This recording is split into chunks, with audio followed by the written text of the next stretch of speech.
2 நாளைக்கு முன்னாடி அஜய் ரஸ்தோகி அவர்கள் வந்திருக்காங்க அப்படின்னு சொல்லியிருந்தேன். பட் இப்போ 2 நாளா என்ன சம்பவங்கள் கரூர்ல நடந்துட்டு இருந்தது, அஜய் ரஸ்தோகி அவர்கள் என்னென்ன விஷயங்களை செஞ்சாங்க அப்படிங்கறத ஷேர் பண்ணியிருக்கேன். இத மாதிரி நம்மளை சுத்தி நடக்கக்கூடிய விஷயங்களை நீங்க தெரிஞ்சுக்கணும் அப்படின்னு நினைச்சீங்கன்னா மறக்காம பிரபா டாக்ஸ் சேனலை சப்ஸ்கிரைப் பண்ணி சப்போர்ட் பண்ணுங்க. நீங்க இருக்கீங்க அப்படிங்கிற நம்பிக்கையில தான் நான் இங்க இருந்து பல விஷயங்களை எடுத்து பேசிட்டு இருக்கேன். சப்போர்ட் பண்ணுவீங்க அப்படின்னு நம்புறேன். நன்றி.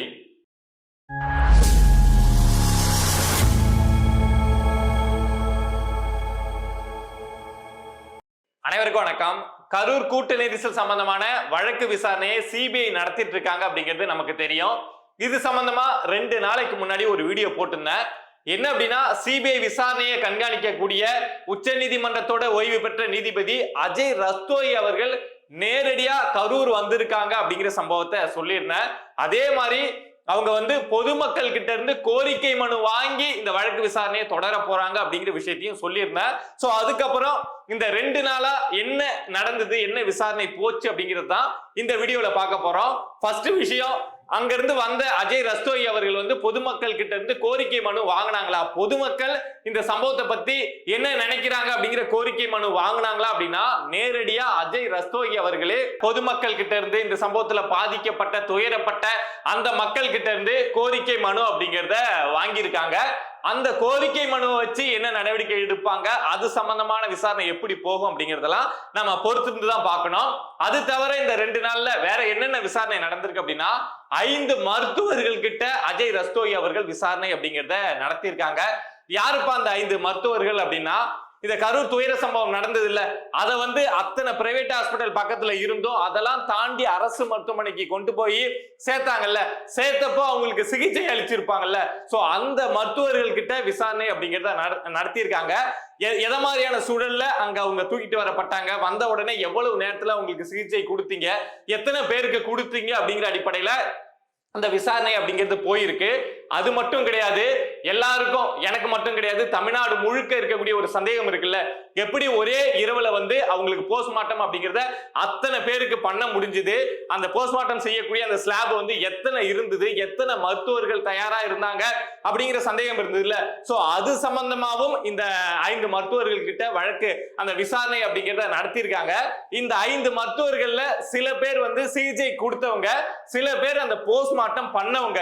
சோ அந்த அடிப்படையில் எத்தனை ஸ்லாப் அங்க மருத்துவமனையில இருந்தது, ஒரு அமைச்சர் 3ன்னு சொல்றாரு, இன்னொரு அமைச்சர் 5ன்னு சொல்றாரு, இன்னொரு அமைச்சர் 8 ஸ்லாப் இருந்தது அப்படின்னு சொல்றாரு. உண்மையாலும் எத்தனை ஸ்லாப் இருந்தது, இது போக ஒரு உடலை பிரேத பரிசோதனை பண்றதுக்கு எத்தனை மணி நேரம் எடுத்துக்கிட்டீங்க அப்படின்னு சொல்லிட்டு இந்த பிரேத பரிசோதனை பண்ண மருத்துவர்கள் கிட்டையும் விசாரணை போயிருக்கு. சிகிச்சை கொடுத்தாங்கல்ல அங்க மருத்துவமனைக்கு தூக்கிட்டு போனப்போ அவங்க கிட்டையும் விசாரணை அப்படிங்கறத நடத்தியிருக்காங்க. இதுல கண்டிப்பா இந்த விசாரணையில ஒரு லீடு அப்படிங்கிறது அஜய் ரஸ்தோகி அவர்களுக்கு கிடைச்சிருக்கும். ஏன்னா மருத்துவர்கள் சொல்லியிருப்பாங்க, இத மாதிரி நாங்க இத்தனை மணி நேரம் பண்ணோம், இது பண்ணோம் அப்படின்னு சொல்லியிருப்பாங்க. பட் அந்த செஞ்சாங்கல்ல அந்த மருத்துவர்கள் எந்த ஊரை சேர்ந்தவங்க, யாரு அப்படின்னு தேட ஆரம்பிச்சாங்க அப்படின்னா, திமுக ஒரு கதை விட்டாங்க, ஞாபகம் இருக்குங்களா? பக்கத்துல மருத்துவர்கள் ஒரு மீட்டிங் போட்டிருந்தாங்க.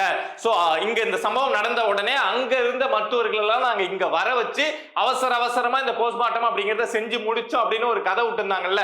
சோ இந்த மருத்துவர்கள் கிட்ட விசாரிக்கிறப்போ, நீங்க அந்த மீட்டிங்க்கு வந்திருந்தீங்களா, உங்களுடைய சொந்த ஊர் என்ன, என்ன காரணத்துக்காக அந்த மீட்டிங்கை நடத்துனீங்க, அந்த ஒரு மீட்டிங் நடத்துது இருக்கக்கூடிய மருத்துவர்கள் எல்லாம் சேர்ந்து நடத்துறாங்கன்னா பொழுதுபோக்கு இல்லாம சும்மா உட்கார்ந்து நடத்திருப்பாங்க, ஏதோ ஒரு காரணத்துக்காக நடத்திருப்பாங்கல்ல. சோ என்ன காரணத்துக்காக அந்த மீட்டிங்கை நடத்துனீங்க, அந்த மீட்டிங் நடந்ததுக்கு அப்புறம் அந்த மீட்டிங் சம்பந்தமா ஒரு டிஸ்கஷன் பண்ணிருப்பீங்கல்ல, அதுல என்ன விஷயம் ப்ராக்ரஸ்ல இருக்கு அப்படிங்கிற விஷயத்தெல்லாம் இந்த வழக்கு விசாரணையில கண்டிப்பா மருத்துவர்கள் கிட்ட கேட்டிருப்பாங்க.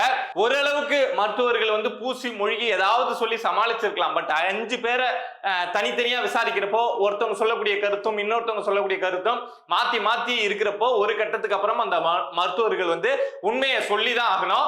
அந்த மீட்டிங் நடத்தப்பட்டது உண்மையா அப்படிங்கிற விஷயத்தையும் சொல்லணும். அந்த மீட்டிங் நடந்திருந்தாலுமே அந்த மீட்டிங்கே திட்டமிட்டு நடத்தப்பட்ட மீட்டிங்கா அப்படிங்கிற விஷயத்தெல்லாம் சொல்லணும். சோ எல்லாருக்குமே இருந்த சந்தேகம், அந்த போஸ்ட்மார்ட்டம் சம்பந்தமான அங்க எப்படி அத்தனை மருத்துவர்கள் வந்தாங்க, எத்தனை ஸ்லாப் இருந்தது, எப்படி இரவோடு இரவா அந்த போஸ்ட்மார்ட்டம் முடிக்கப்பட்டது அப்படிங்கிற சந்தேகம் இருந்தது இல்ல. சோ அந்த இடத்தையே அஜய் ரஸ்தோகி அவர்கள் ரொம்ப ஸ்ட்ராங்கா இறங்கி இந்த இடத்தை நம்ம ஒரு கிளாரிட்டி அப்படிங்கறத எடுத்துட்டோம் அப்படின்னா இந்த வழக்குல என்ன நடந்திருக்கு அப்படிங்கிற விஷயத்த புரிஞ்சுக்கலாம் அப்படிங்கிற அடிப்படையில தான் இந்த வழக்கு விசாரணை போகுது அப்படிங்கறத நம்மளால புரிஞ்சுக்க முடியுது. ஏன்னா மத்த யாரையும் தொடாம இதுக்கு முன்னாடி சிபிஐ வந்து எல்லா இடத்தையும் விசாரணை நடத்திட்டாங்க. பட் அஜய் ரஸ்தோகி அவர்கள் நேரடியா அந்த மருத்துவ குழுவை தோண்டி எடுக்க ஆரம்பிச்சிருக்காங்க. இது போக இவங்க மருத்துவர்கள் 5 பேர்கிட்ட வந்து விசாரணை நடந்ததுன்னு சொன்னல, இது போக மாவட்ட ஆட்சியர், அப்புறம் அந்த மாவட்டத்துடைய எஸ்பி, அப்புறம் எஸ்பியோட அசிஸ்டண்டா இருக்கக்கூடியவங்க, டிஎஸ்பி அப்படின்னு சொல்லிட்டு இன்ஸ்பெக்டர் வரைக்கும் இந்த வழக்கு விசாரணையை அஜய் ரஸ்தோகி அவர்கள் நடத்தியிருக்காங்க. சும்மா கூப்பிட்டு பேருக்காக விசாரணை நடத்தணும் அப்படிங்கிற மாதிரி இல்லாம அஜய் ரஸ்தோகி அவர்கள் இன்னொரு விஷயத்தையும் செஞ்சிருக்காங்க. அதாவது இந்த வேலுச்சாமிபுரத்துல இந்த மீட்டிங்க்கு வந்து பர்மிஷன் கொடுத்து இந்த சம்பவம் நடந்தது இல்ல, அதுக்கு முன்னாடி 2-3 இடத்த காவல்துறை வந்து கொடுக்க மாட்டோம், இங்க பர்மிஷன் கொடுக்க முடியாது, இங்க வந்து இடம் இல்ல அப்படின்னு சொன்னாங்கல்ல. சோ அந்த இடத்தையும் நேரடியா அஜய் ரஸ்தோகி அவர்கள் போயிட்டு பார்வையிட்டு இருக்காங்க. ஏன்னா இந்த வேலுச்சாமிபுரம் போதுமான இடம், மத்த இடம்லாம் இதை விட சின்ன இடம் அப்படின்னு சொல்லிட்டு காவல்துறை கொடுக்கல.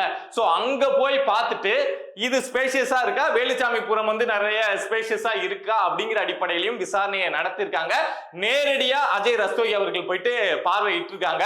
இதுதான் 2 நாளா அஜய் ரஸ்தோகி அவர்கள் வந்து கரூர் வந்ததுக்கு அப்புறம் நடந்த சம்பவங்கள். மருத்துவர்கள் கிட்ட விசாரணை, காவல்துறை கிட்ட விசாரணை, பொதுமக்கள் கிட்ட இருந்து கோரிக்கை மனு அப்படிங்கறத வாங்கி வச்சிருக்காங்க.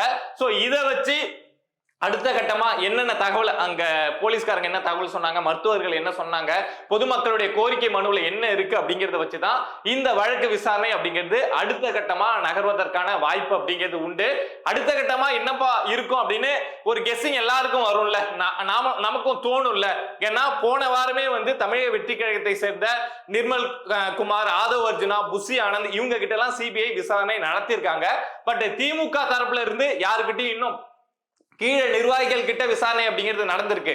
ஆனா மேல் மட்டத்தில் இருக்கக்கூடிய அந்த முக்கிய புள்ளிகள் கிட்ட விசாரணை அப்படிங்கிறது இதுவரைக்கும் சிபிஐ தரப்புல இருந்து தொடங்கல.